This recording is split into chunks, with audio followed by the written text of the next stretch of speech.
Hello, my name is Lowell, pronouns he, him, and this is our session 0 for another series of The Veil. The Veil is one of my favorite Powered by the Apocalypse games. It is a PbtA game of cyberpunk role-playing. There are a couple of others that are out there.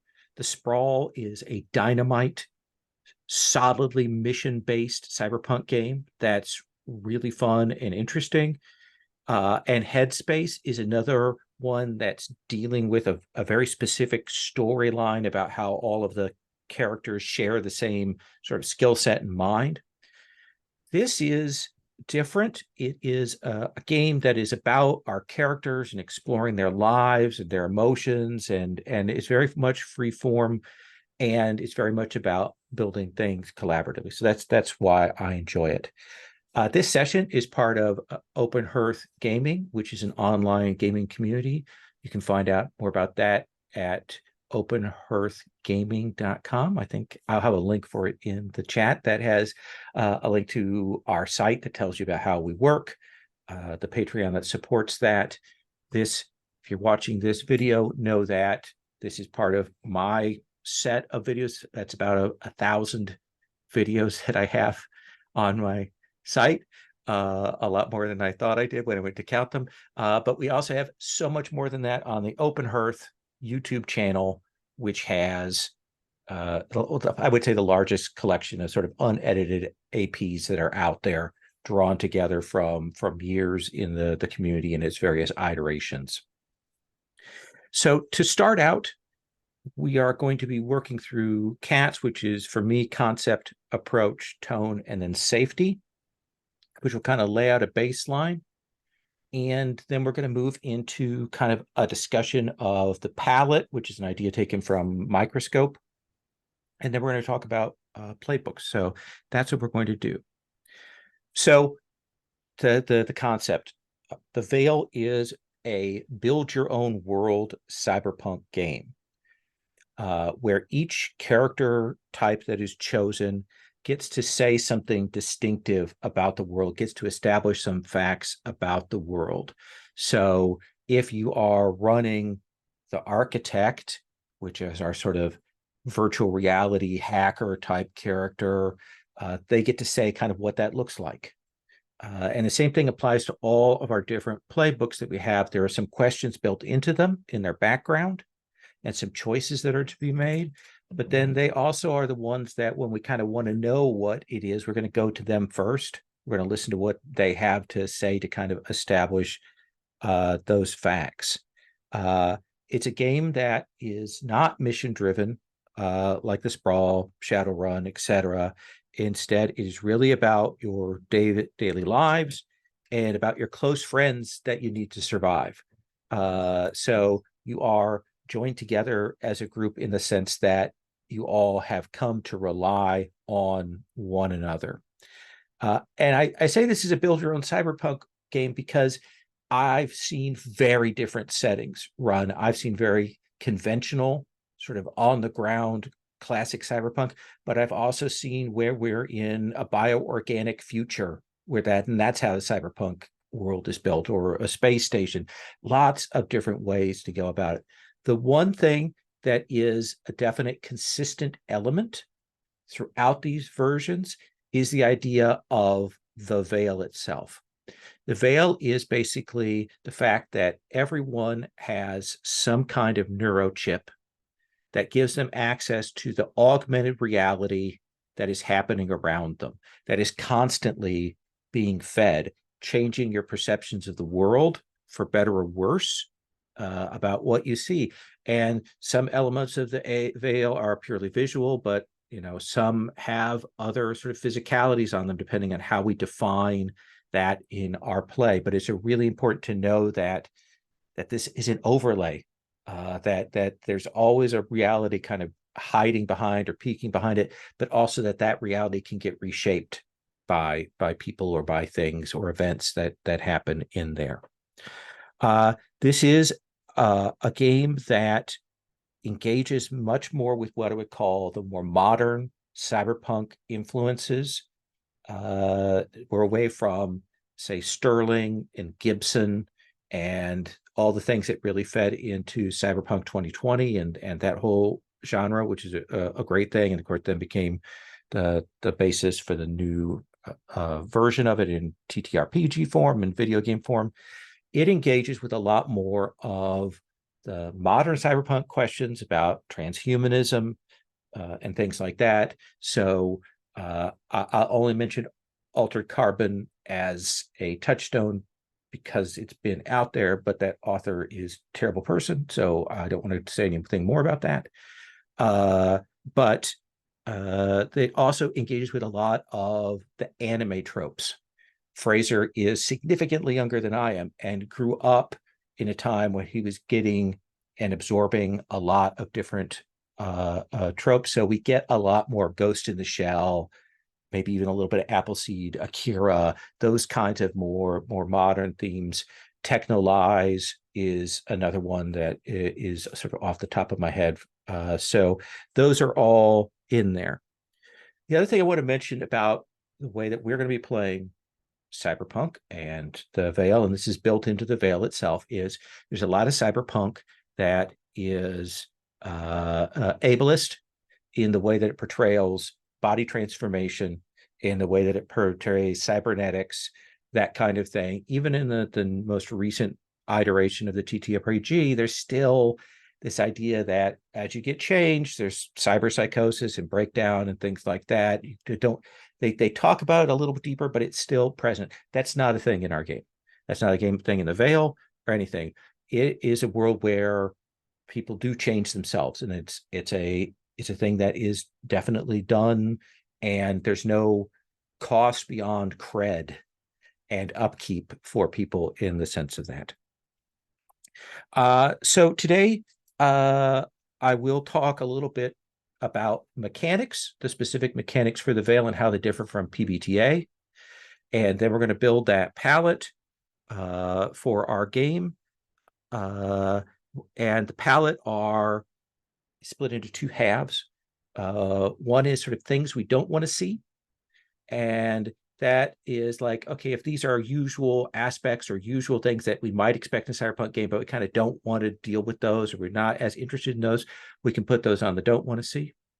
And on the other side, the kinds of things we do want to see might be things either that don't normally appear in cyberpunk, if we're good on that, or themes that we definitely want to hit as aspects. And we're going to kind of go around to build that palette, but we're also going to be checking with the group to make sure everybody is on the same page and cool with the choices that we make.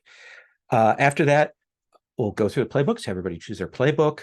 We'll go to a certain point on that playbook and stop, and then we'll do introductions, bond questions that will establish relationships with one another, and then we'll kind of talk a little bit about the XP elements of the game.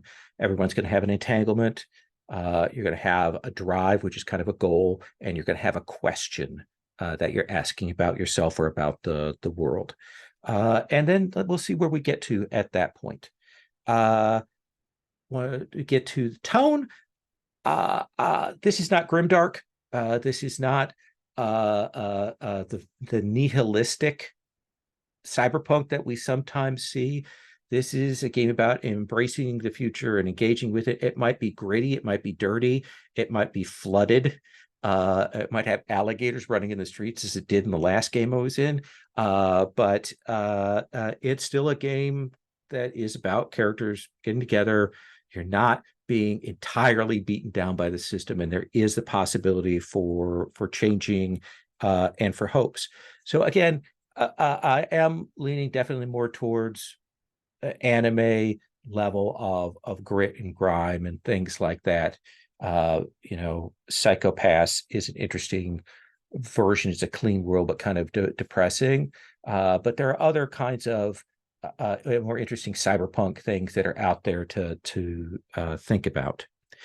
Now, with that in mind, we have a set of safety tools that we're going to be using. And I'm going to briefly go through those just so we're on the same page on this.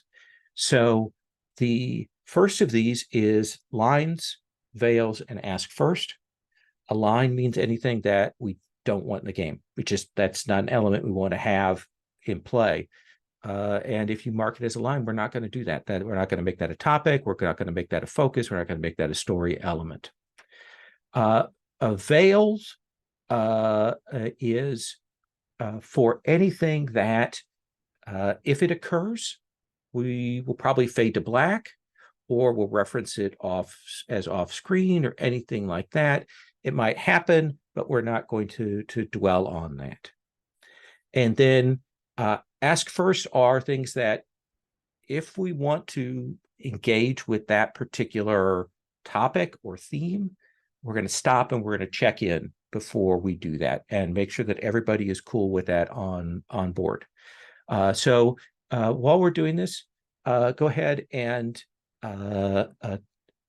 take a look at that and see if there's anything you want to add.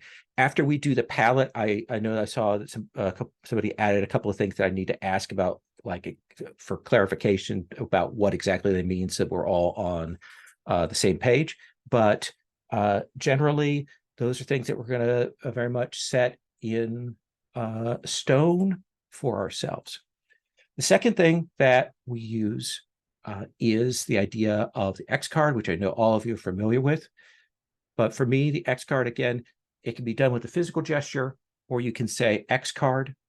X card can be used when we hit material that is problematic, objectionable, when we feel something is wildly off tone from what we've established, or when we feel that maybe someone's play is maybe abridging what we consider the conventions of the table. We want to stop and recalibrate.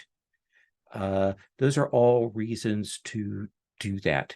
And the X card, when it's called out, we may stop to ask where we need to edit back to, but we don't ask people to defend that choice. That's not a thing that we do. You are welcome to explain your choice of why you've made this decision to X card a particular thing, but you don't have to. I think that's really important. We don't want pushback on safety tools. The other thing I want to say about the X card is, if something has happened a couple of times in the game, and then at a certain point it hits again, and now you're like, oof, I'm actually kind of bugged by this now. It is legit to X card it later. So never worry that an opportunity has passed you by. X card is also a good thing for if you think that maybe we've started to veer towards something that's on a line or on a veil, and maybe we've missed it, or we've forgotten that a particular dimension of a thing we've had could hit on that. It's a good time to X card to have us recalibrate. That this is a valuable tool, and we're not going to necessarily remember everything for lines and veils, so it's a good place to go, oh wait, actually let's stop and we're going to add this as a thing. The next one is the romance matrix. We have a little table for that on the same page with the lines and veils, basically to mark out if you're okay with someone pushing romantic interactions with fellow PCs or with NPCs from the sort of the GM side, or if and it's or on this, you'd like to have check-in before we kind of engage in those kinds of stories. So that's about giving you some control and autonomy over those limits. The last tool, and I've been talking for a while, so I'm really hoping this is the last tool, is our open door policy. Open door means that you may leave at any time. You can go at any time. If you're not feeling well, emotionally, physically, whatever, if you need to step away for a bit, just do it. And it'd be great if you could tell us that you're going to be back or not, but you're not required to. And it's really important to have that freedom, so you don't worry about that, don't stress out about that choice. The other thing that means is, if we get into this game a bit and you decide that this is not the game for you, that you're not enjoying it, that it's not what you wanted, you're not getting what you hoped for out of it, it is absolutely legit to open door between sessions and just say, hey, thank you, not going to be back. Again, don't need to explain yourself, don't need to defend yourself. It's really important. As old as I am, it is really important to me that people do not waste time in games that they're not enjoying. I think that's huge for me. All right. So let me say, since I know all of you are familiar with Powered by the Apocalypse games, what is the really crucial difference here with this game? A lot of it is very much the same. Classic, we've got a set of moves, we've got playbook moves, we've got a harm track, we've got all of those classic things that are in there. But what we also have is we don't really have a set of stats as we might consider them. Instead, everyone has a set of 6 states, and they are run in parallel to one another. So if you look on the states there on the character keeper, we've got mad as opposite to peace, sad is opposite to joy, fear is opposite to power. Now, what you're going to do is you're going to have numbers set to those stats. You're going to distribute them +2, +1, +1, +0, +0, -1. We're going to do the usual distribution of those. When you make a roll, almost every single time, you're going to pick what you roll.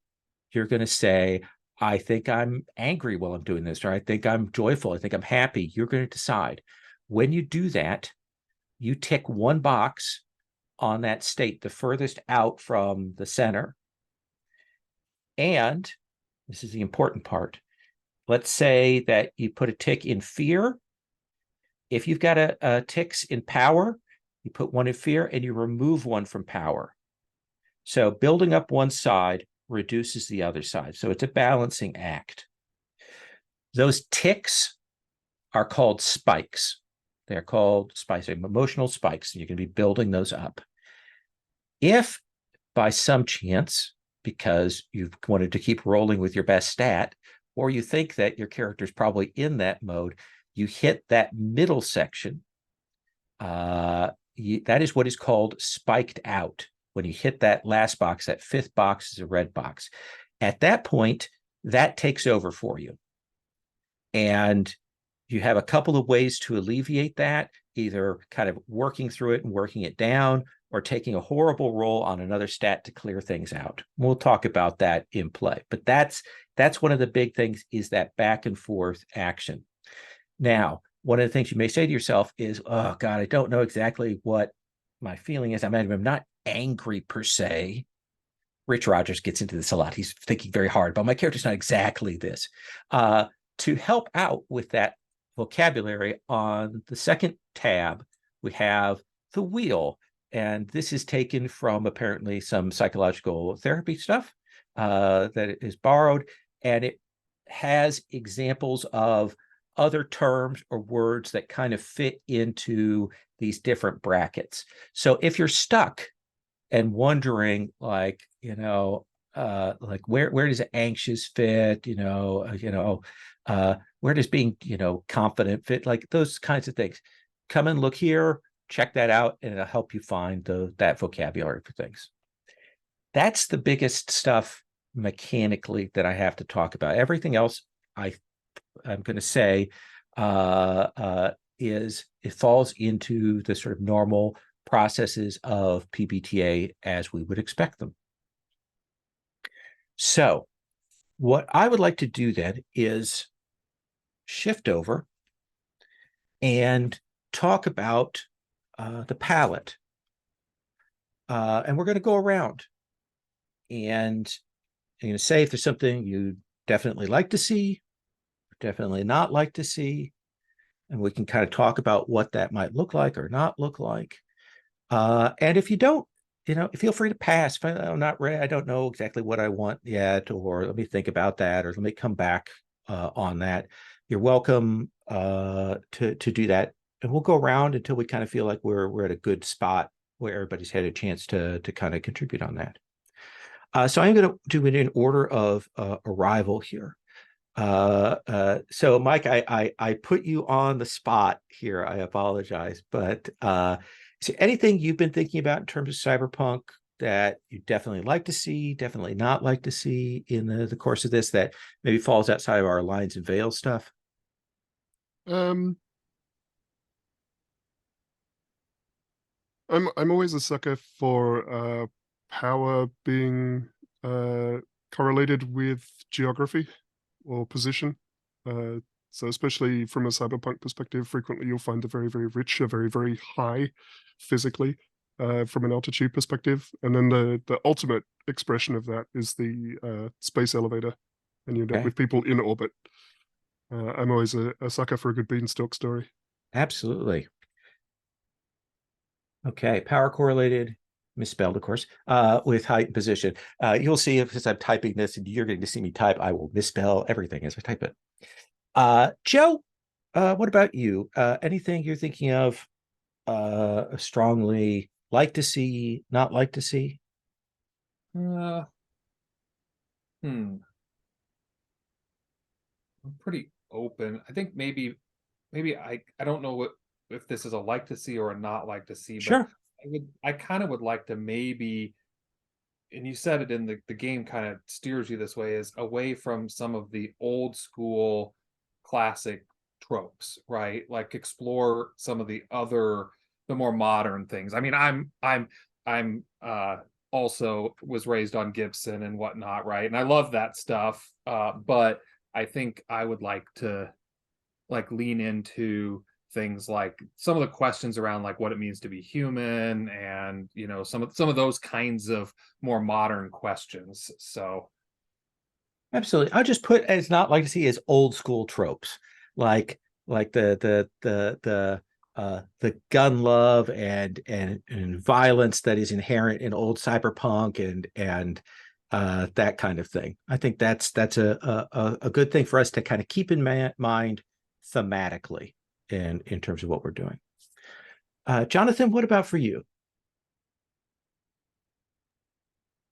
Yeah, I was thinking about this in the lead up to the session, and one thing that I'd like to explore, if everyone's cool with it, is how, particularly with the veil, how it's hard to articulate, but I'll give it a shot. The How the virtual can become an externalization of the mind of the minds of human beings, so that like things like people's subconscious and and other things that are present in our psyche can manifest in the veil as real things, and exploring how that the basically the I guess if we were to sub it, yeah, how the virtual becomes an externalization. Yeah, like that. Yeah, If that's clear enough you're for everyone, then that's perfect. I think that's a good theme with the veil present to be thinking about. Mm, People are connected into this all the time. There's a certain amount of bleed that's going to happen in mm. both ways. That is an interesting thing to explore. Yeah, and Mona, in oh particular, sorry, I just no wanted no, to emphasize just in particular how it's like beyond our control and like in and unanticipated, especially. So that's I just wanted to emphasize that. sure, Sorry to interrupt you, no Lol. no no no. Cool. Mona, uh, what do you want to add? I know you had some thoughts about this, and I have to make you prioritize on this a little bit. Yeah, yeah. So I have several thoughts on this. So like And we're going to I'm go go around a couple of times. So what would you start like? What would be the biggest thing that you definitely want to make sure that we have here?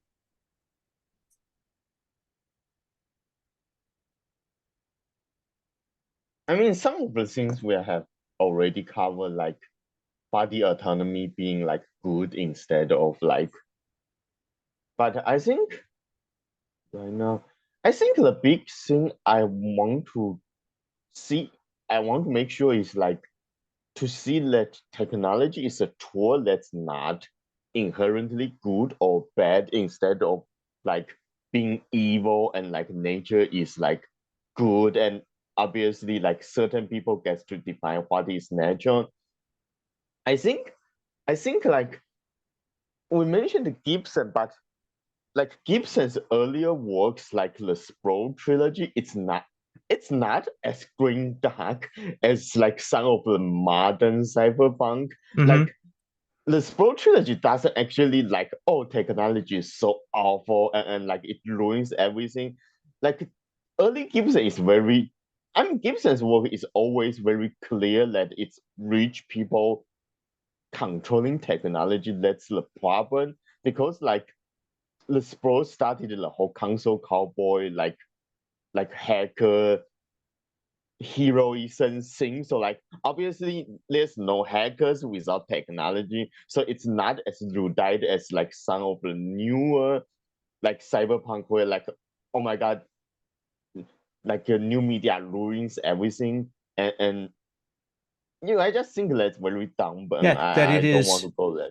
It is people and external forces that turn technology in particular directions for particular uses.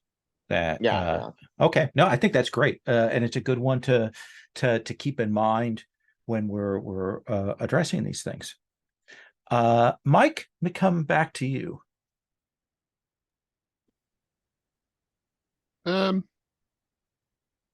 Skip me for the moment. I don't have anything Sure. to add. That's fair enough. Joe, what about for you? Yeah, so I this is more of an aesthetic, kind of an aesthetic thing, but like Sure. I like the where there is an interplay of the artificial and natural, right? Where that it's not just a completely chromed out you know what I mean, Yeah. environment. There's sort of this, I love in my head I have the images of like the arcologies that have like plants growing all over them and things like that, right? So I like that, and from an aesthetic perspective, I like that. That's a great, yeah, that we take time to understand, what the natural world is in whatever cyberpunk we're in, and that there is, elements of that, whether that's, biohacking or people using, plants to change the environment of areas, that kind of thing. I think that's great. Yeah, yeah. Jonathan?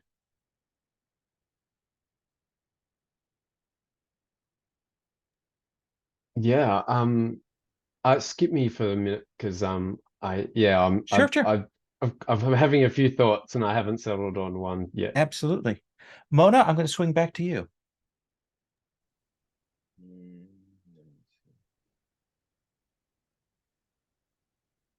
Yeah, so I think like I echo like the point about like I mean I don't necessarily like see the like it's not necessarily like the interplay between technology and culture, but like a lot of modern cyberpunk has this like minimalistic aesthetic, like everything is a like fucking iPad and like everything is white, like with like sleek, smooth surface with absolutely little identity. And like if you watch like 10 of them, you can even tell like which one is which by like the object they use and like the aesthetic of the building. So I want to see like a more eclectic, like Yeah. aesthetic, like yeah. Yeah. So I'll put wild looks, and then under things we'd like not to see, I put sterile presentation of life and technology. So we've got a world that's vibrant and messy and full of colors and that kind of thing. Does that seem like a fair summation? Yeah. Okay.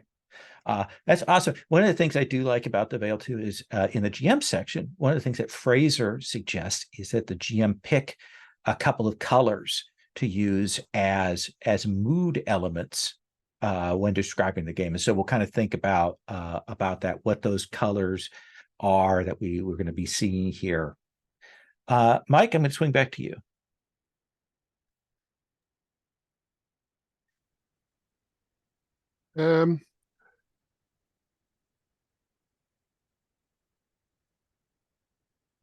I wonder if it would be interesting to look into some kind of post-scarcity side of things, to say, like, once we get to the point where people don't have to work for things, what do they do?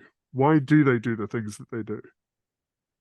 Interesting. And maybe that as post scarcity, but like might still be based on a certain amount of economics, might still create some class structure to work from, or are you imagining a fully post scarcity? No, I think there would still be some kind of class structure, and some stratification that goes on, but that might not necessarily be based on money. It might be based on something else.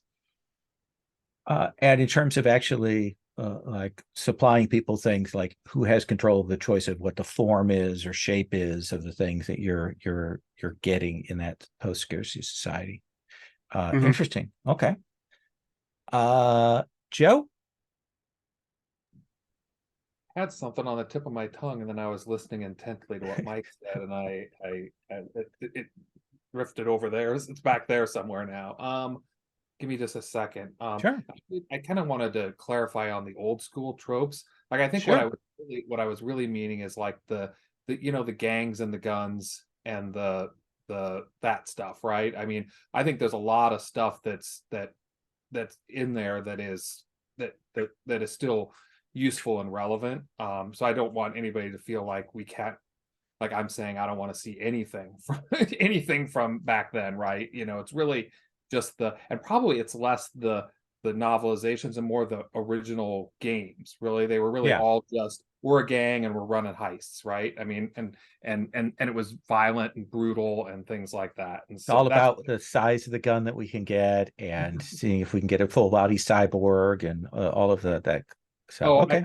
Okay. So that allowed it to come back into my brain. So and we've mentioned it a couple times, but I guess I really do also like the idea of, and we mentioned it, of the sort of like, I don't want to use any phrases that might be, misinterpreted, but like full exploration of whether it's bio, whether it's cybernetic, whether it's like this whole thing where, like, if we're gonna view, I agree with the view of technology as like a tool that is inherently agnostic, but like, I would like to see, the full gambit of, people using technology to, explore who they are and express who they are, and and everything like that. So kind of full exploration of body transformation, identity, expression. Yeah. Okay. And just like no kind of like, unless it hits a like a line, right? Obviously that goes Right. without saying, but like, not say, okay, it's really just, I have like a strong robo arm, right? Yeah. It's just like a lot of like that stuff. So we're definitely thinking of a society or world that we're going into that has a lot of body transformation, of access to cyberware, and maybe that's an element of the post scarcity, is the ability to transform yourself easily through gene hacking or viroware or cybernetics and all of that kind of stuff. I think that's great. Jonathan? Yeah, I first I just want to say I love what we've got so far. It's really, really cool and getting the juices flowing. Second, I'd love to build on that further, Joe, with also including personhood and like artificial intelligence and disembodiment and that sort of stuff, which I know we've got the apparatus as a playbook, but I'd love to get into that stuff too. And I think following on from that as well, and from what Mona was describing with the wild looks and the lack of sterility, I'm fascinated by the concept of culture and identity, like in terms of like society and communities in this sort of world, where it's potentially post geographic borders, and or even how do people identify and belong to tribes and groups and identify with each other, and what are those what are those, how do they express that, is really interesting. Like, and to me, so yeah, I'd love to explore that too. Yeah, social culture and communities. We'll stay away from the word tribes or tribalism, I think, because that leans into that kind of primitivism stuff. But sorry, I didn't mean it in that sense. No, meant I know you didn't, but I just wanted to kind of draw out to point at that. But yes, it's how people form their niches, their identity groups, their cohorts that they interact with, how that gets done, how much that is based on the changing of the self, how much is based on the veil, those kinds of things. We can build up on those details. I think that's great. Mona? Yeah, so I think another big point for me is that there are a lot of evil AIs in this thing where like they want to become our evil overlord and I don't know, enslave or destroy us because they want to make paper clips or some shit. But like in reality, as we can see today, it's much more likely that like powerful people will enslave AI and then use it to displace human labor and creativity or whatever. So I don't want to like invent like a threat in like evil AI when we have people perfectly ready to abuse AI to abuse people. So we'll actually put on a not like to see, so AI as inherently evil, all caps there. I think that's a great thing, that's more complicated than that, and it's how, again, that application of the technology, how it gets used, playing into that theme. Yeah, I think that's great. I'm going to come back around, and again, if you're like, okay, I'm set or I'm done, fine, you can say that. Mike? I don't have anything to add. Okay. At this point. Joe? I think I'm set too. I think we've covered anything I'm going to say at this point. Feels like it's just a further elaboration kind of where we are already at. Sure. So. Jonathan? Yeah, I'm the same, and I like the idea of leaving some gaps as well to fill in and stuff like that too. Mona, anything else you want to add? Yeah, so another thing I want to see is that like so a lot of these cyberpunk thing like either they are pretty implicitly like materialistic. Like the closest thing they have to like a deity is like AI, and like Shadowrun is supposedly science fantasy cyberpunk, but it pretty explicitly has like this idea like technology and magic doesn't actually mix, in that like it uses the whole cybernetic makes you less human, in that it makes you less magic, and like instead of make you mentally ill or whatever. And I just think that's also a dumb idea, because like why? Like there's no actual reason for that. And I think especially like these days we have come full circle on like the cyclic nature of like worship, where like people very much worship big corporations and their figureheads as god. Like sometimes in a way like the old religion can only dream of like Neil Gaiman describing American gods. So I want to see this like sometimes it's not so clear if something is like technology, like sufficiently advanced technology is indistinguishable from magic, right? So sometimes you can even I think like again I'm going to mention the Spro trilogy, because I think it's in the second book, like Mona Lisa Overdrive, like we are introduced in these AIs who fashion themselves after like Udu Loas.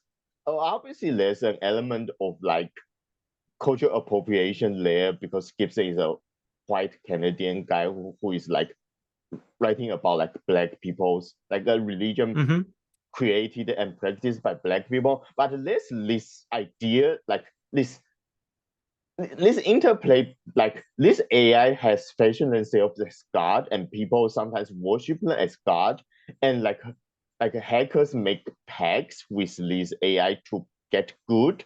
So like this fine line between like are they like is there something actually magic about these things? Like are they actually spirits inhabiting digital systems? Are they just AI with the illusion of grandeur, or does it actually really matter which one they are? Okay, so let me put this in kind of two things here and see what you think. Exploration of spiritualism as a thing we want to look at, and sort of ambiguous,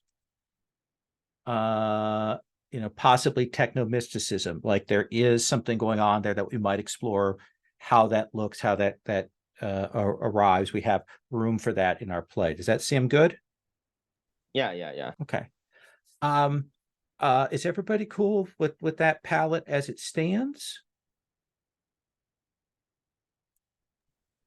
Just confirm, Mona, are you cool with that? Okay. The one thing I want to say, so I think we've kind of the couple of questions that I had, I think have been answered by our discussion. So under lines, we have tech determinism, and I think that in a sense we're saying technology being inherently evil or good. As a thing that we're lining, and we're also lining the ideas of primitivism, like the old cyberpunk tribes and nomads and that kind of thing. Does that seem fair? I'm not sure who put those on the sheet, but I want to make sure that that's an okay read on that. If anybody wants to add anything.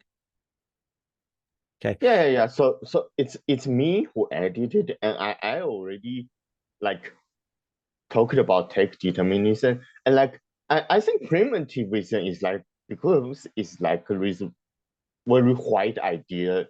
It's not just like the tribe or anything. It's just the idea that no technology is just better, right? It's like this straw Luddite view that technology is just evil. And when like even actual Luddites is about like the exploitation of people under technology used by capital. That's the important part, not just because like trees are better than concrete. So I want to like steer clear of anything that, like I said, like arbitrary definition of what's natural, what's artificial, what's magic, what's technology, what's people, what's not. I think that's fair. I think that's fair. I think that plays into what we've got established. All right. We are now going to talk about the playbooks that we have available to us. I'm going to go through them quickly, just so everybody knows kind of what we've got, how I see them. So the aesthetic is one that's adapted from later Vale books. This is a character as an artist, as possibly a journalist, possibly as a revealer of truth. It's a character who looks for things to speak truth to power. That's sort of the general, and it can be more of the artistic side or more of a reporter side. The apparatus is our classic character who is artificial and doesn't know why they were created. And there's lots of different kinds of artificiality in there. They help define like what artificial people of a particular kind look like or responded to in this society.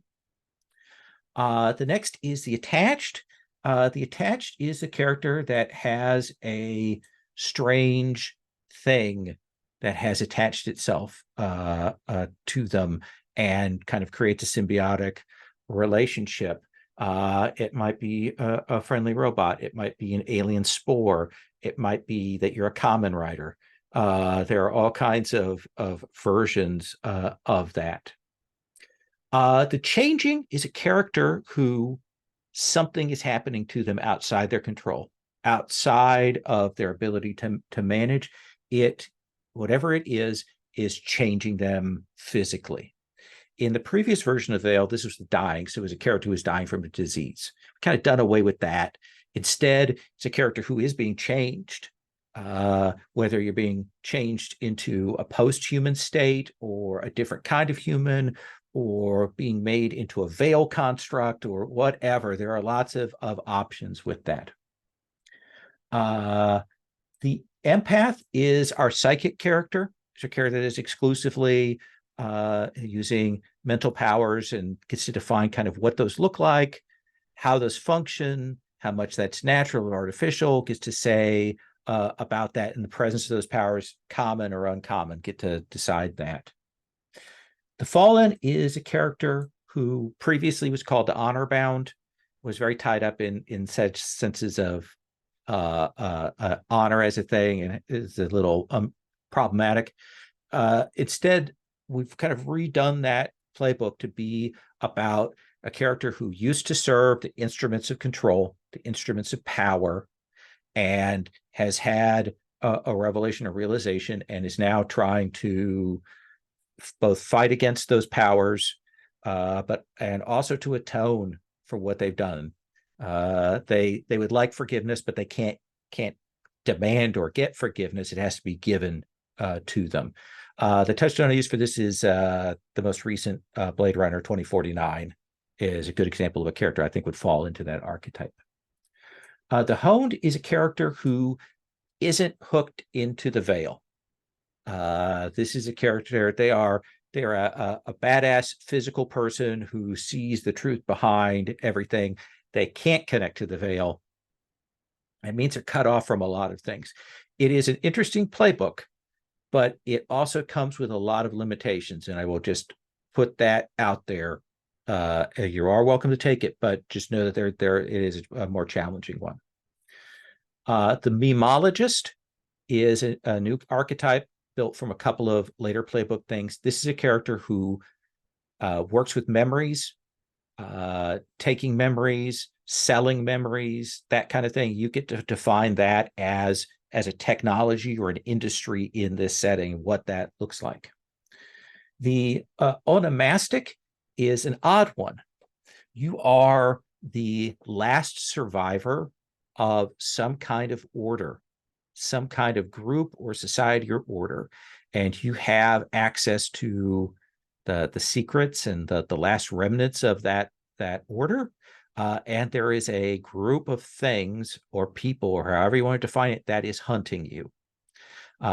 It can be a philosophical order, it can be a spiritual order. You can decide, what that looks like.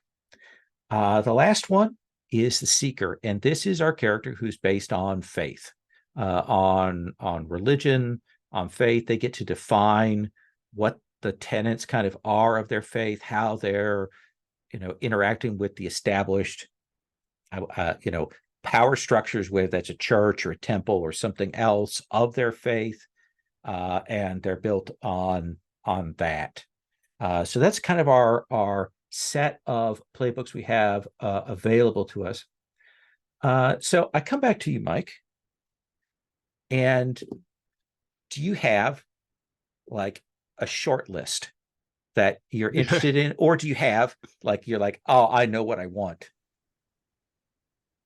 So one of the things I love about reading through the playbooks is that basically every character concept that I had felt like it could fit into any of the playbooks depending on how I wanted to play it. So the short list got longer and longer as I went along. But the one that jumped out at me straight away as a game about that really emphasizes emotional state was the Empath.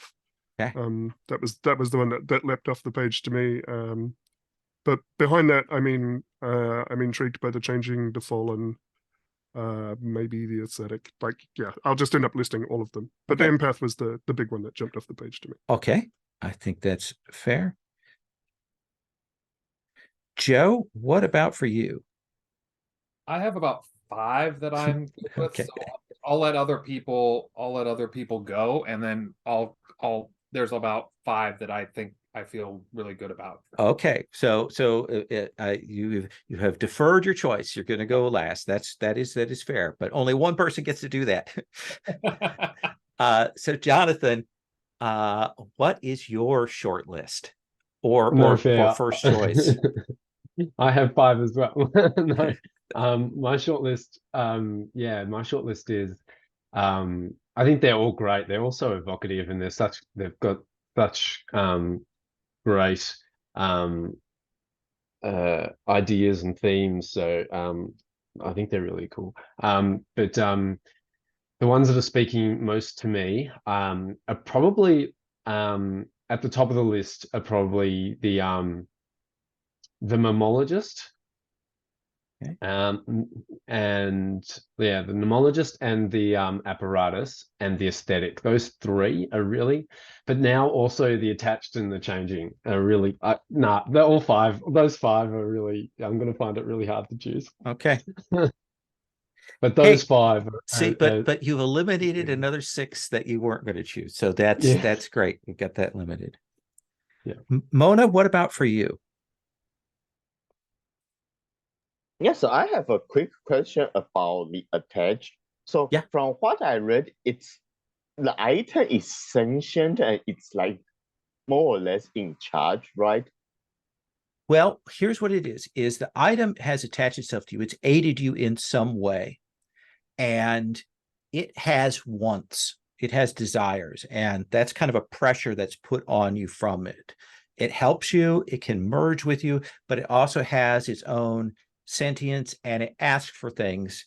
And if you don't give it what it wants, that causes problems over time. Right. So like it's not subservient. Like I was thinking like Baymax from Big Hero 6. So like No, it's okay, much yeah, more active, and part of the book is about that tension between what it wants and what you want.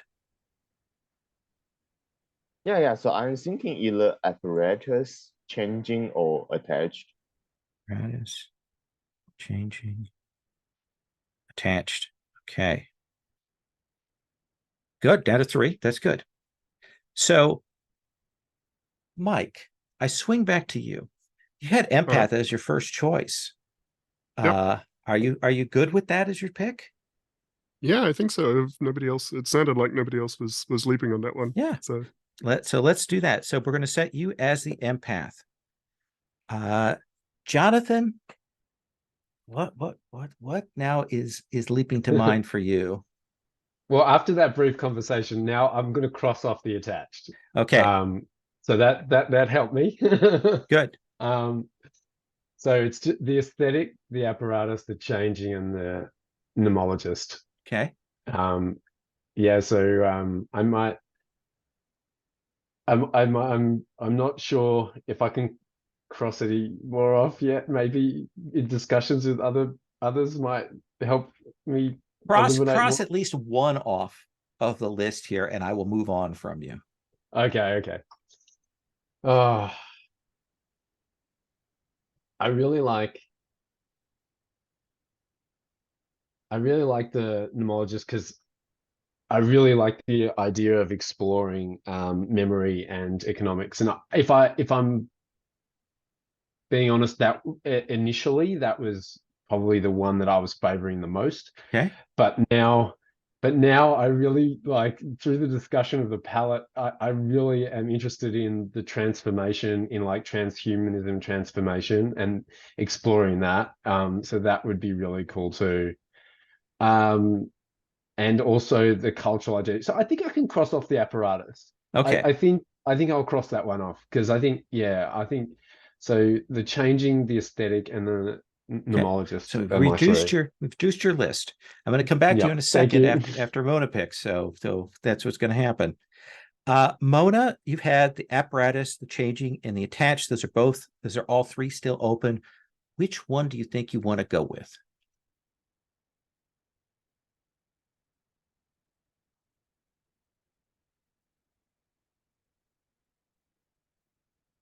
You are muted. Yeah.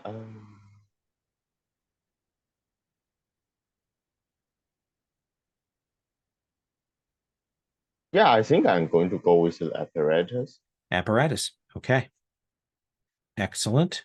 So Apparatus, Empath, Jonathan, Memologist, Aesthetic, Changing. You said Memologist pulled you in, but you also talk about the transhumanism of the changing and the identity. It's like what if you had to pick one right now, which you do, you Yeah, I might just quickly look at the moves again, just to see okay. So I'm going to set of those three those. aside. I'm going to ask Joe. Joe's going to Yeah, pick, thanks. and then I'm Yeah, going to come back to you. Joe, yeah. what now is calling to you? I do like the memologist, but I'm thinking about the onomastic. I think that's Okay. what I'm. All right. That is good. Hits on some of the spiritualism, depending on how you define it. I think that's very cool. Okay, so onomastic, empath, apparatus. Jonathan.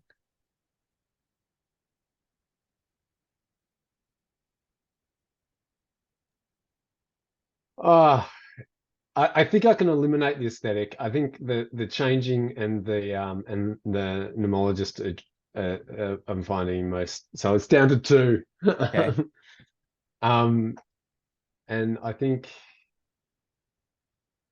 I'm just looking at the changing moves or the definition here, to see if I can.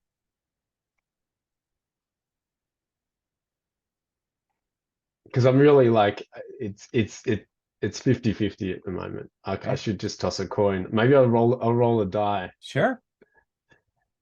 The fact that we're doing this as a quarterly, and with that, it makes the I decision know. It makes it tougher. feel Yeah. so much more weighty.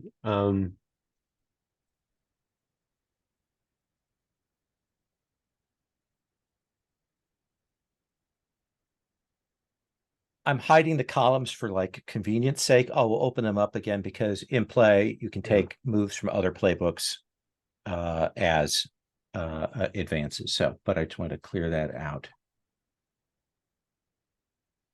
Oh, I think let's go with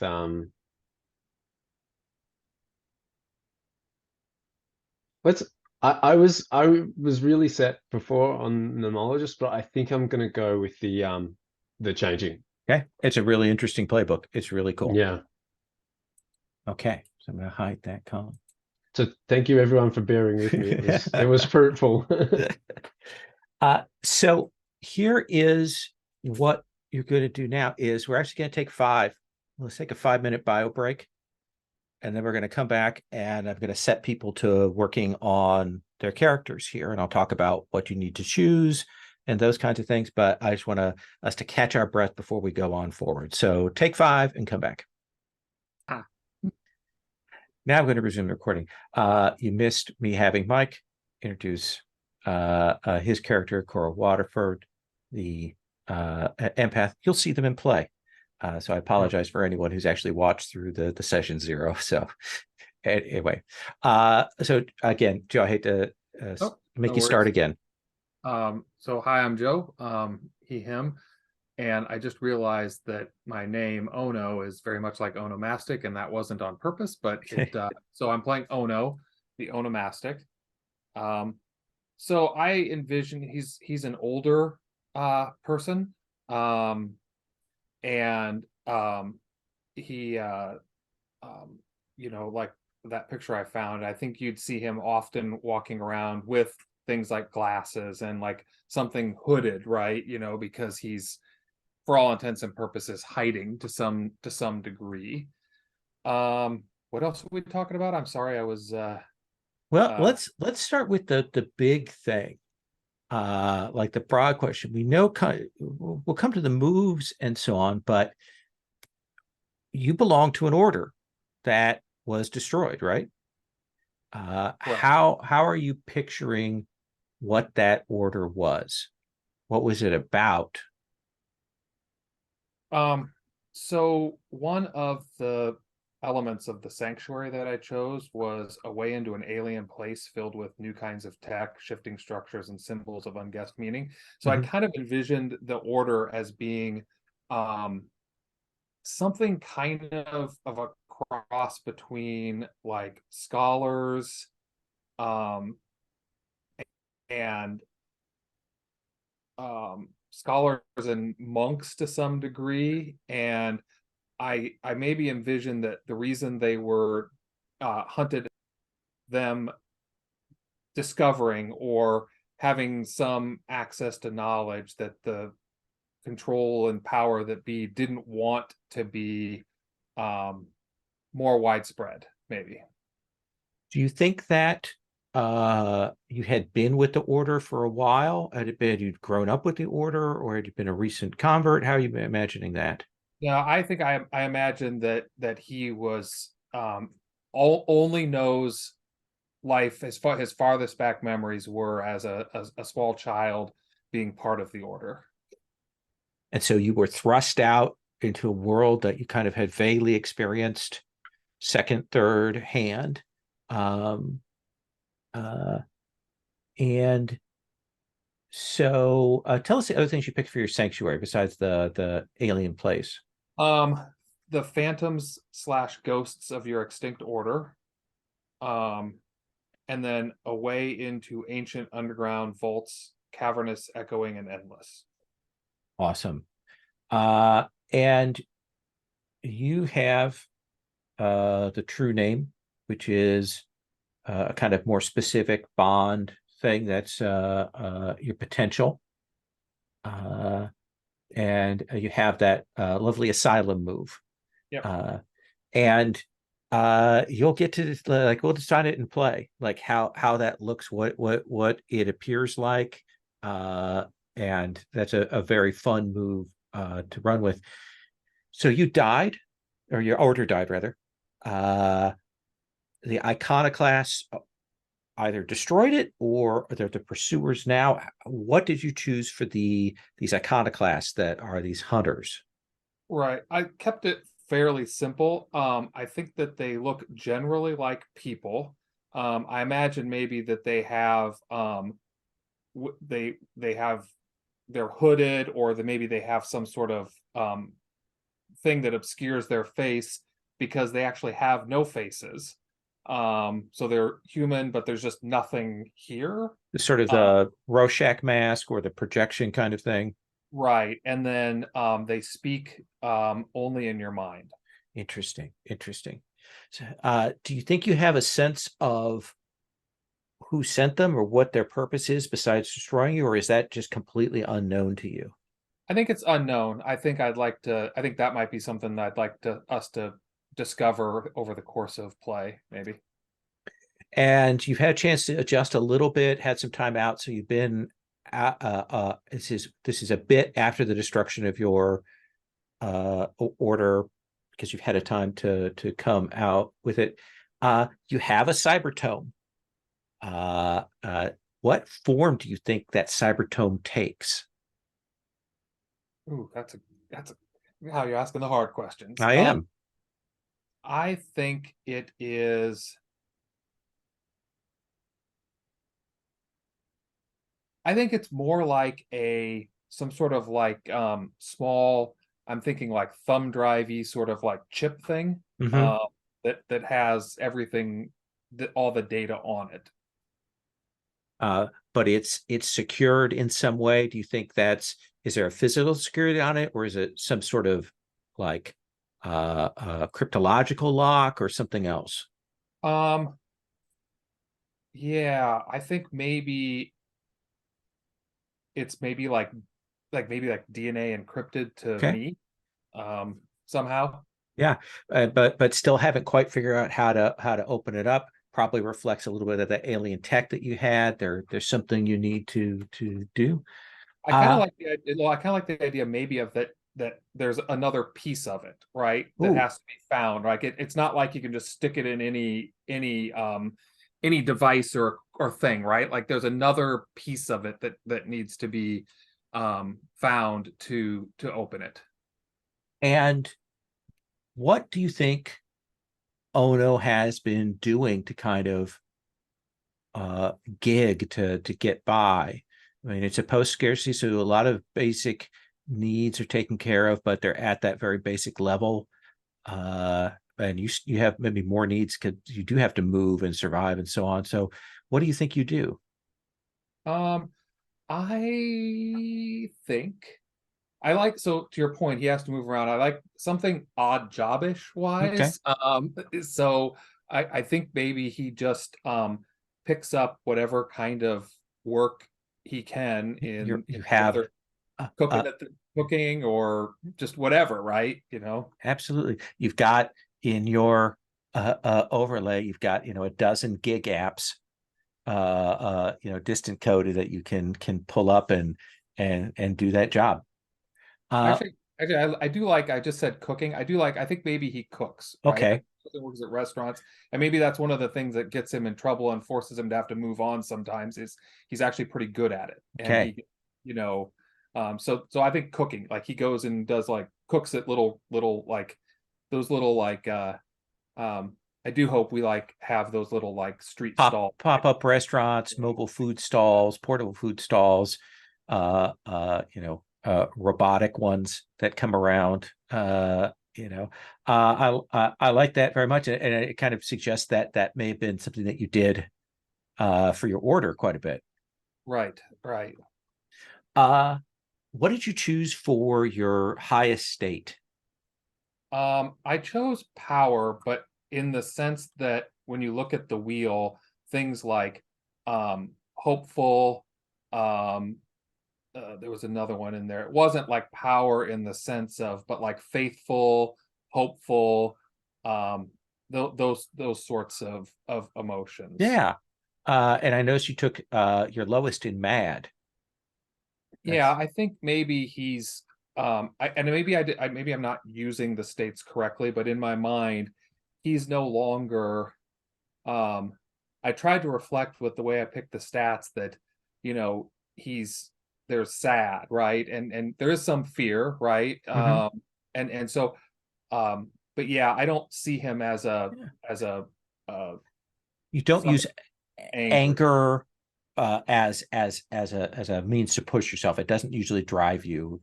And No. yeah, okay, I like that. Because I don't know if it makes a difference, Lowell, but I was thinking that maybe the order was destroyed when he was a child. So he's been Oh, so he's had a long time to, be not be angry about it anymore. He's not anger doesn't drive him anymore. so raised both by the street and by the ghosts of your extinct order. Yeah. Okay, I like that. Awesome. I think that gives us a good sense of who you are. Jonathan, let's come to you. Again, character's name, pronouns, your name, pronouns, and tell us about your character. Okay, my name and pronouns is Jonathan, and my pronouns, which I didn't adjust on the character sheet, are he, him. My character's name is Trigger Heart. So Trigger is their first name, Heart is their last name. And their pronouns are they, them. And I'm playing the Changing, which is a playbook of transformation. So do you want me to introduce the playbook? No. We'll talk about the moves in a second, but it has transformed you. We know this is a process. And the key thing, of course, are those the gifts that you start with and the curse that kind of comes with that. What are the picks that you made for that? So the gifts are that I've picked. You become unnaturally strong, and also your sensory organs change, giving you a new sense and preventing your senses from being overwhelmed. And the new sense, and let me know if this is okay, Lowell, I'm thinking is more like an extrasensory perception. What we would, which kind of extends. I think it's kind of extends from the veil. Like they can sense.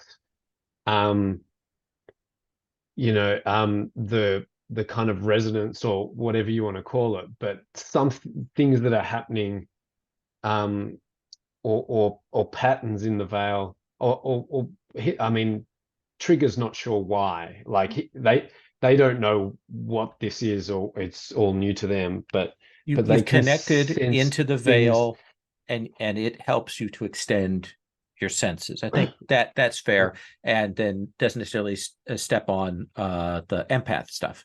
No, yeah, it's not really like emotions or anything like that. It's more like a sense of what's about to happen. Like it's almost like a foreshadowing of a sense of something that's coming or impacting them. Okay.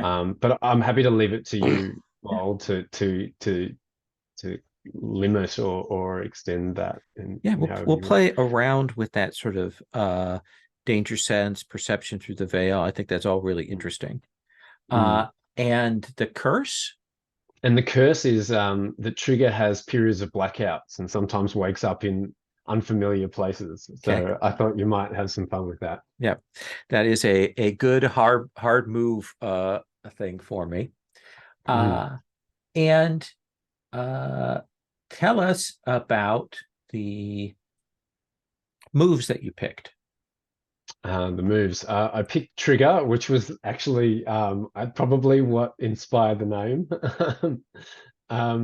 It's though it just seemed to fit. The trigger move is you begin the game with an empty 4-section transform clock and a transform stat of +0. When that clock fills, clear it, carry any extra ticks over, and increase your transform stat by +1. When your transform clock fills while your transform stat is already +3, your transformation is complete and you are no longer yourself. All right. And this will be a start a session move, but also if you feel like we're going too fast or too slow, we'll get to modify it. We kind of know what this is.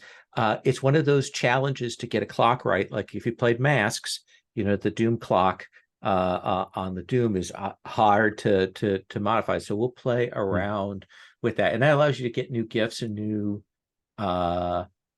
curses. And then you have the one that allows you to reach out, allows you to ask questions about your transformation. So how old is Trigger? Fairly young. I think probably in their early 20s. Okay. And as far as a look goes, I was thinking what we would describe now as someone with originating from with Asian ancestry or heritage. Okay. Our dark short, like I've got a picture in the keeper, but dark hair that's long, slightly long on top, but short on the sides, and some cybernetics and plus or minus the sunglasses. I'm not sure about that. So this transformation, first of all, how long has it been happening? I think it's fairly recent. I think it's not. I would think in the last 6 months. Okay. 6 to 12 months. Yeah. And did something happen to that? Like, was there an incident, or did it just start, or did you just notice it? Like, what was the moment that of like, okay, now something is different? I think there was an incident, although Trigger isn't sure whether or not to attribute the transformation to that incident. They're kind of like they were contemporaneous, but like they were like something happened. I'm been imagining that Trigger's job, for lack of a better word, or vocation is something that to do with like heavily reliant on interfacing with the veil and the digiscape. And there was something happened, that hadn't happened before with their interface or connection, and like it knocked them out. Like they became unconscious, and then like a few days later, they started to experience these changes, or felt like something had changed. But Trigger's not sure whether or not it was due to that incident, or like I think they just thought that was there was some corrupted information or data transfer, and that's what happened, or something like that. But they're not certain. And but around that time, these changes started to happen.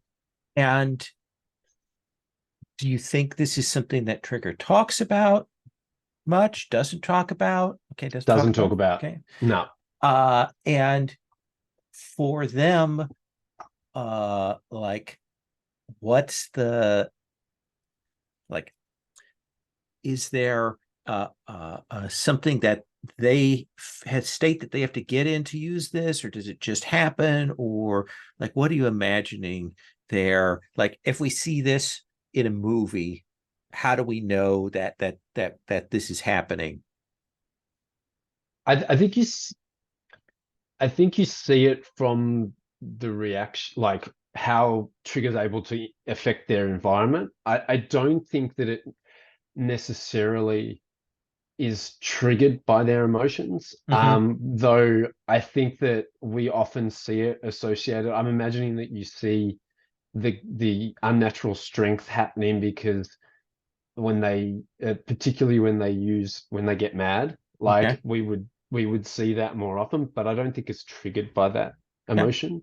I think I don't think Trigger's able to control it quite yet. Okay. I think yeah, I've this kind of I guess segues into my stat choices because I figure that the Trigger is very angry about these changes and how it's affecting them and it's in some ways severely impacting their life, and they're trying to keep it secret, and it's still new and they haven't come to terms with it yet, so they're Okay. very angry. Awesome. And comfortable in that emotion. I like that. All right. I think that gives us a good sense of who you are. Mona, tell us about your character. Yeah. So Aina, she's uh sh- do we have to establish like the usual like AI and like Android stuff first? It's up to you. Do you know what you are? Are you saying that there are robots or not robots? Like, how do you get to kind of define that for us? Yeah. So I guess I'm going to start with the background question. So unclothed and anthropomorphic, but I resemble no human and synthetic or mechanical. So basically I have like Barbie doll anatomy, right? Like you can like I have like skin and like look human, but you like all of my joints are like very clear, like the segments of my finger are not like connected by skin, and like I have ball joints in like knees and like elbows and stuff. And I think this is special, like this is noteworthy because I think most, because I'm taking this from Westworld, Sure. like most like robot or like androids like people use these days are largely like organic because that's just cheaper. It's easier to produce. So they look a lot more human than I am. Like completely naked, they look mostly human. Unlike like I am, like I need to wear things like glove and side highs if I want to like pass as like human. So I think like beneath the frame I'm marked. So tell the NC what this means. And I think what this means is that I have no idea, but there are people trying to like I think there are people thinking that I am of some kind of great value, but I myself do not know why they think this. And finally, in essence, I'm housed within a cyber brain. So I think like this is also like the difference is that I think in this world, like the sentience of artificial, like I'm taking this out of the card game called like Android Netrunner. So I think there are several type of androids. Like some of them are like mostly like biological, like they are basically clones with like machine parts. They are also like people like more like me that are mostly machine parts fitted with cyber brain, but they usually don't even have skin. Like they maybe they have a face, but they looks like industrial robot stuff like that. But like the corp or whoever manufacturer says this is technical limit, so like they are not very sentient. Like they have a limited range of emotion response and like thought patterns. So that's why they are not afford human rights. So like I'm not sure how. I'm not certain. Like we will find out how bad this is, but they don't have the full set of rights as human.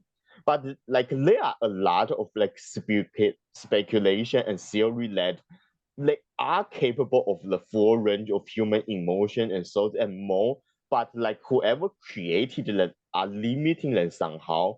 Like maybe like it's some kind of lobotomy. They are created with this capability, but then are removed, or maybe they are experiencing all of this, but they cannot express it. So like something really shady is going on, and I am capable of like experiencing and express all of this. So, like let me kind of summarize, and I do have a question for you on that. So we've got essentially the equivalent in this world of replicants, like the Westworld androids. They have their patterns. They have a certain kind of artificial intelligence. We have more industrial, mechanical robots, androids. They have a limited AI, a different kind of cyber brain that's much less. I think there are probably like also like things that are just not humanoid, right? Like I don't know, clone cows or like robot birds and stuff. Okay, yeah, so definitely all kinds of mechanical forms, and you have somewhere in between, and you have sophisticated humanity, emotional reaction that you're building up. I just want to check in and make sure. One of the things is, of course, sometimes that theme is used as a stand-in for racism, and we do have a line on racism. I want to make sure that people are cool with this theme being explored that way, or do we need to modify that? Let me just to kind of poll the table. Joe, Mike, Jonathan, are you okay with that? Okay. So we'll do that. Kind of, they are a class that is not given status, that is regarded as non-human. So you kind of fall in between right now, right? Yeah. Okay. And what did you choose as the state that you begin with unlocked, because your other states are locked, right? Yeah, it's fear. It's also my worst state. So my logic is basically she doesn't work with what I consider to be more negative emotions. So like when she's scared, she makes bad decision and doesn't work well. And also when she feels sad, and also I see power as more of a negative thing, because you thought, oh, I'm so intelligent and competent, and that makes you selfish and like arrogant. And she works more better with like positive emotion, like when she feel peace or joy. But I think like her strongest emotion is mad, because I think that's the thing that most actually resembles freedom, because like there's nothing more like free than to like tell like your oppressors to go fuck themselves, or like to be able to like kill someone who is commit like untold atrocity. So I think like that's something she's working toward, because I think she's programmed to think, or maybe she's just taught to think that's wrong. Like you shouldn't be angry at people, but actually there's a lot to be angry about. But right now she's just afraid. So let me ask you this, kind of one last thing to kind of set the stage before we talk about the bonds. Like, how long have you been awake? Were you awake but hidden away? Were you in someone's care? Did this awakening come in the last few months? What do you think is the timeline there? Yeah, I think I just suddenly found myself somewhere like in like under a year. So like I have been active for less than a year. And I think like I don't actually know what the hell is happening. I just remember being scared and need to run away. And like I know who I have to run away from. Because I think like the people who chase me, they have like, I don't know, uniforms or like they have like bear some kind of logo. So like they are or maybe like they have some kind of I don't use certain frequency or stuff to communicate in a way, but basically I can identify them like pretty instinctively most time. Okay. So I know who to run away from, but I don't know what I'm running toward. Yeah. So you know fear, you know that you're fleeing, you know who that is. It's been less than a year, but you still have a lot of questions. All right. All right. Let's take another 5-minute break, and then we're ready to come back and do those bond questions to get those set. And there's a couple of other little things that we're going to do. Yeah. Some things I'm going to set kind of tasks on for next time. But let's take 5 and we'll continue. So the next thing we're going to do is we're going to do the bonds, and then I want to talk about some of the other picks that you're going to make that I want to give you some time between today and next week to think about, because there are a couple of little things, and I'll explain about how cyberware works and so on. So Mike, you've got 3 bond questions, and as we do this with usual things is we'll have you like put it out there. If you think you can suggest someone or somebody can take it, we kind of do that if you have an idea for one that particularly fits. I think just in interest of simplicity, I'll have you do all of yours, and then we'll move on to the next person. So let's start with that first one. Okay, if someone caught you manipulating somebody else's emotions unbeknownst to them and didn't tell anyone else, you mark a bond with them. So this kind of has like 2 targets, but I only end up with a bond of one of them, right? So Yeah, I need someone to have else would be an manipulated someone's NPC. emotions. Yeah. It could be an NPC. Yeah. Does anybody have a feeling for that? Like, I was thinking that might be a good one with Ono, in that they have sort of this being from some sort of semi-mystical order. Maybe it was apparent to them that they were able to notice that you were manipulating someone's emotions like that. So So you'll write in Ono and you'll put a bond with them. Bonds are spent to help other people with that particular person. Unlike Hearts of Wulin, you don't spend the bonds to help yourself. You only spend them to help other people. And what about the second one? Okay, if you use the flow to comfort someone through a difficult life event, they mark a bond with you. Yeah, this jumps out to me as being trigger hut. Okay. Yeah, I'd love that one. Event. Yeah. And I'd love it if Cora was maybe like definitely. I'd love it if Cora knows about the changes happening to trigger, and maybe be the only one. But we'll see. But definitely, I'd love it if Cora knows about that. If that's cool with you. Yeah, that's cool. And I was even going to suggest it may be that we haven't spoken about it.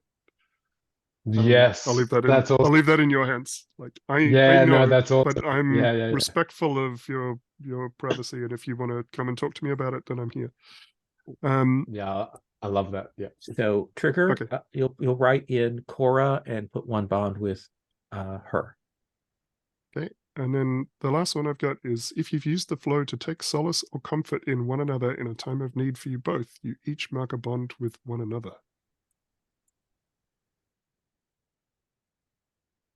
Does that feel like that could be Ina helping her out? Does that work for you, or is it? What do you think, It works for me. Mona? So my question here is, yeah, no, I think we can establish how that happened when we get to my bound questions. Yeah, Mhm. and it does suggest, that you, even as an artificial intelligence, have connection with those emotions and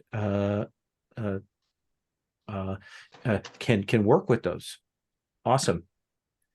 Thank you.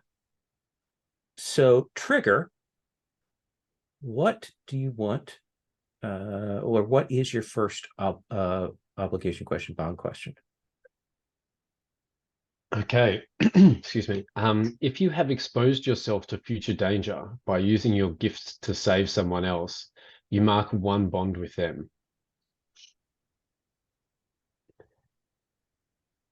So, would anyone like that one? I was thinking that it could be Cora too, in that that was how Cora discovered Trigger's transformation. Yep, But I'm happy with that. Good. Cool. So you'll mark another bond with Cora. You're going to be very good at helping me, apparently. Then that sounds good. Okay. The next one, if you've confided your outlook on life and what you intend to do since you began to change to one person only, you mark 1 bond with them.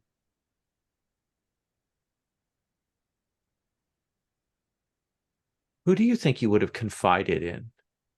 Well, I would like. Is it possible to confide my outlook without confiding my transformation? Yeah, I think that's fair. Because Yeah. yeah, then I think I'd like to do that with, or who well I either Ono or Aina, which would either of you like that one? I mean, it works for me. I Cool. mean, I That sounds I think the question is like, does someone wants to know something important about your sickness? Well, but in this, so let's put Ono down for that second one, and actually, that third one should say sickness should be replaced with transformation. That's an editing error there. So let's go ahead and have you read that. the last one. If Yeah. someone knows something about your transformation you do not, and is withholding that information from you, they mark 1 bond with you. Yeah, so that sounds perfect for Aina, if you'd like that one, Mona. Yeah, sure. And we can establish and play what it is that you've picked up, detected, and haven't yet revealed. Yeah, and I'd love it if Aina knows about the transformation, but Trigger hasn't told it. Nice. Oh yeah. Maybe because I'm withholding it because I don't know. Mm. That's happening. Yeah. I like it. Mona, what's your first bond question? Let me see. If someone found you, built you, or modify you since you were discovered, you mark 1 bond with them. So I think in this case, it's whoever found me, like maybe 1 year ago when I was being chased. Anyone want to be the person who found Ina, rescued them, pulled them out of wherever they were? Trigger? Yeah, sure, that'd be great. I was just thinking that if everyone else is cool with that, I was thinking that could be why Aina knows about the transformation without Trigger telling them. Nice. Telling it. Yeah. So Ina, you'll mark 1 bond with another bond with Trigger. Yeah. So my second one is, if you confide did your current view of humanity to someone else, they mark one bond with you. So I'm thinking maybe this is Korra, because we have that like taking solace thing. So I think that Mhm. would be like, if not in that moment, it makes sense. That would be like make me feel more inclined to open up to her. Nice. For sure. Yep. Yeah. So the last one is, if someone told you how to blend in or stand out, you mark one bond with them. So I think that's Ono, right? And I think like they told me how to like blend in, because like they can see like I'm also being chased by someone, and like they are an expert at being chased. So like they are like sharing with me like how they stayed alive and like one step ahead all this time. That's Awesome. And then Ono. So was I supposed to be marking any of those? Like, when is it them that gets the bond, or is it? It says on the individual thing, and I don't think anyone gave you a bond to mark yet. Ooh. Just kidding. All right. So if someone helped save you from the iconoclasts, asking for nothing in return, you mark one bond with them. Anyone? Bueller? Anyway, I feel mean, like it's like this. Okay. I mean, it could be Aina, Yeah. because like let's like, because maybe I feel like, oh, you are also being chased, and like I feel like I should help you, and that's also why like you immediately know like I share a similar situation, so you decided to teach me something. Nice. Yeah, I think I like that. So you'll write in one bond with Ina. Right. All right. Number 2 is, if you've allowed someone entry to your sanctuary in order to shelter them from danger, they mark one bond with you.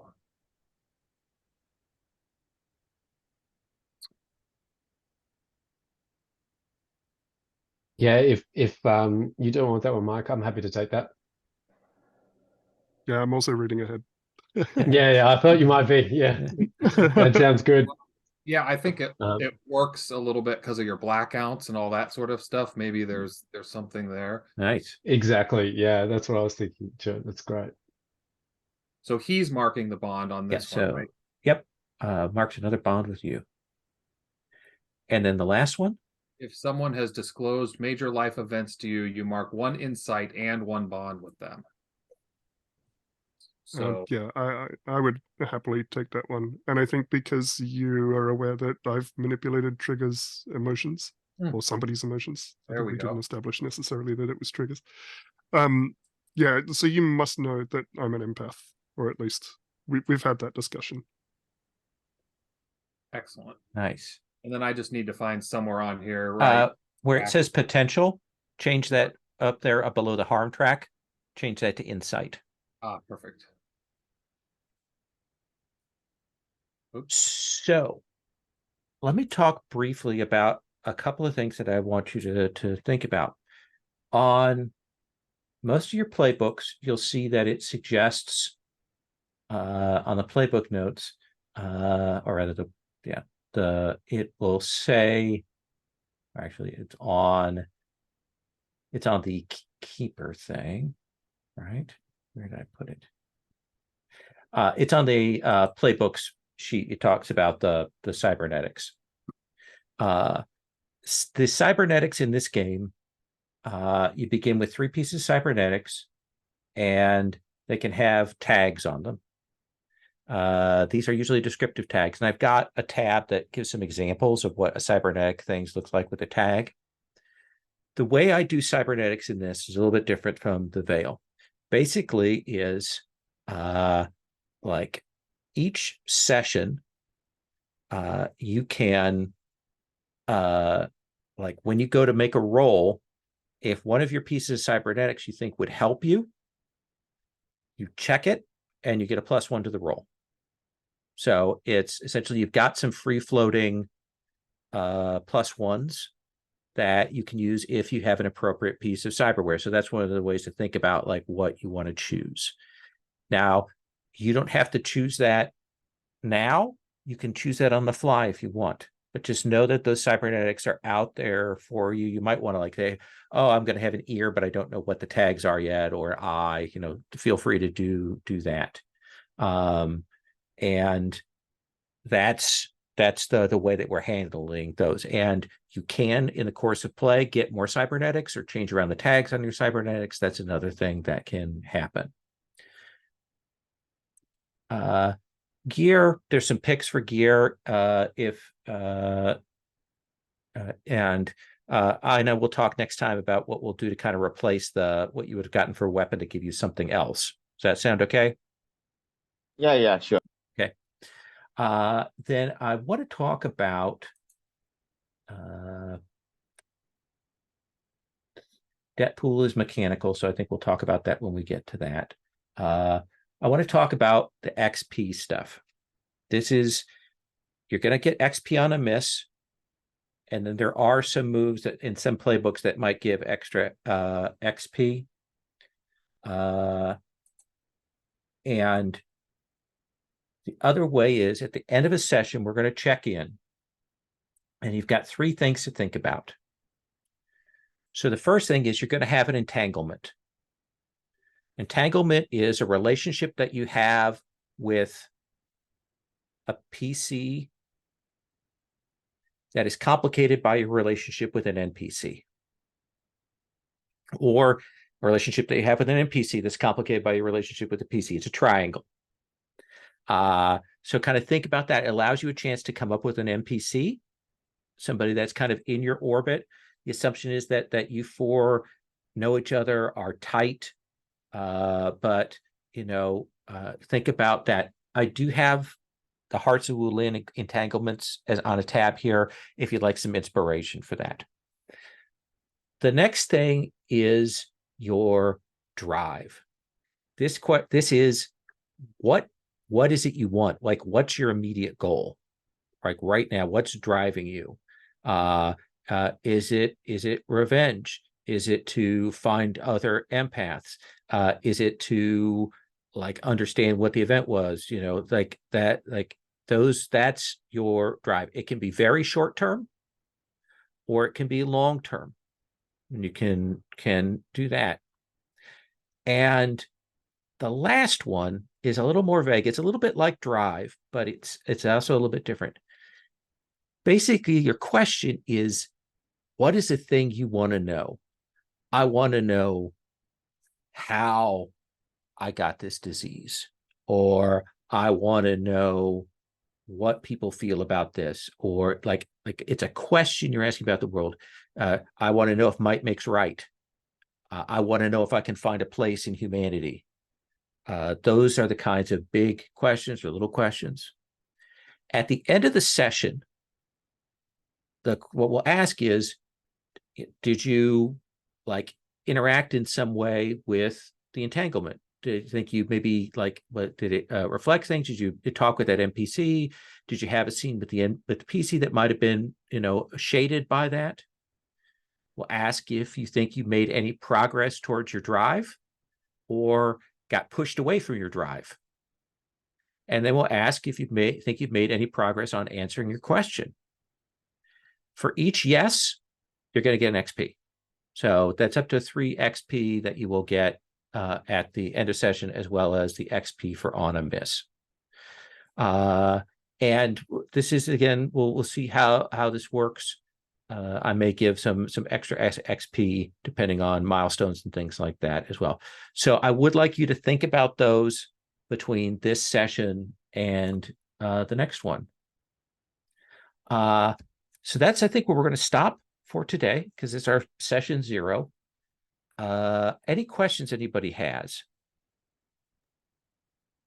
I have one, but it's very specific. Sure. On that insight, do I also need to? I think I also need to track who I have that insight with. Right? Yes, you have that insight on them. Right. And what I would do is see how you've got that column next to bonds. Yep. That's how I would track it there with insight. but it also goes up in that place that you said where potential was, right? Yeah, you can put it up there.